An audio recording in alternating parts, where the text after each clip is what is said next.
अस्सलाम वालेकुम। तो कैसे हैं आप सबका वेलकम है मारिया के किचन में। आज ये मारिया बाजी क्या कर रही है। आज मैं लाई हूँ आप लोगों के लिए गर्मी के मौसम में ठंडा ठंडा बादाम का शरबत, जो आप अपनी आखिरी अफ्तारी में भी बना सकते हैं और मीठी ईद पर भी अपने मेहमानों को पिला सकते हैं। चलें जी, चलते हैं हम बिना देर किए हुए अपनी रेसिपी की जानिब।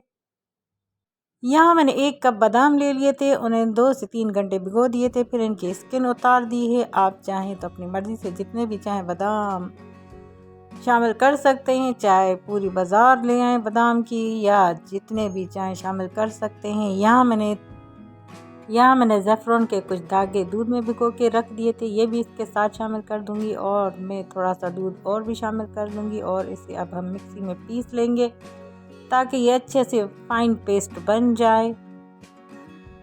ये देखें, पेस्ट बनना शुरू हो चुका है और यहाँ पेस्ट भी तैयार हो चुका है। कितना मज़े का लग रहा है, मेरा दिल तो कर रहा है मैं ऐसे ही खा लूँ।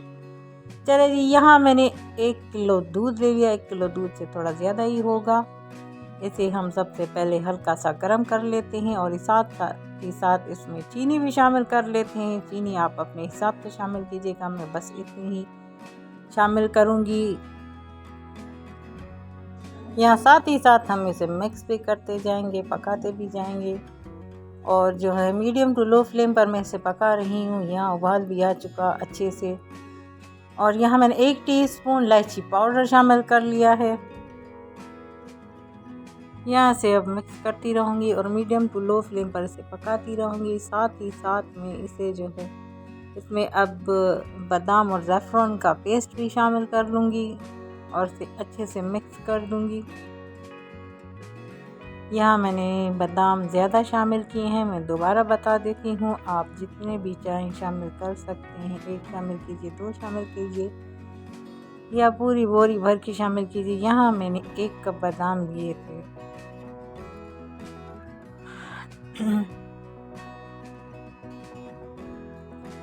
यहाँ मैं इसमें अब बादाम पिस्ता साबित भी शामिल कर लेती हूँ, और अब मैं इसे पकाऊंगी तकरीबन 20 मिनट तक लो फ्लेम पर, और फिर इसे अच्छे से ठंडा कर लूँगी, फिर आपको दिखाऊंगी। यहाँ देखिए, ये गाढ़ा होना थोड़ा शुरू हो चुका है।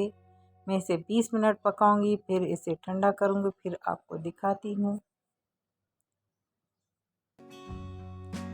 यहाँ मैंने इसे पका लिया था, और अगर आप चाहते हैं कि आपका जो है बादाम दूध झाग वाला हो तो आपने इस तरीके से करना है, कटोरी में दूध भरना और ऊपर ले जाकर नीचे सुट देना है, और फिर इस तरीके से किसी भी जग में आप सर्व कर सकते हैं। यहाँ बहुत ठंडा मज़ेदार सा हमारा बादाम का शरबत तैयार हो चुका है, जूस तैयार हो चुका है, ड्रिंक तैयार हो चुका है, और यहाँ गिलास में भी मैं सुट रही हूँ। बहुत ही अच्छा है, ये हेल्दी शरबत बनता है। गर्मी में आप ज़रूर बना के पीजिएगा, जैसे कि आखिरी रोज़े चल रहे हैं।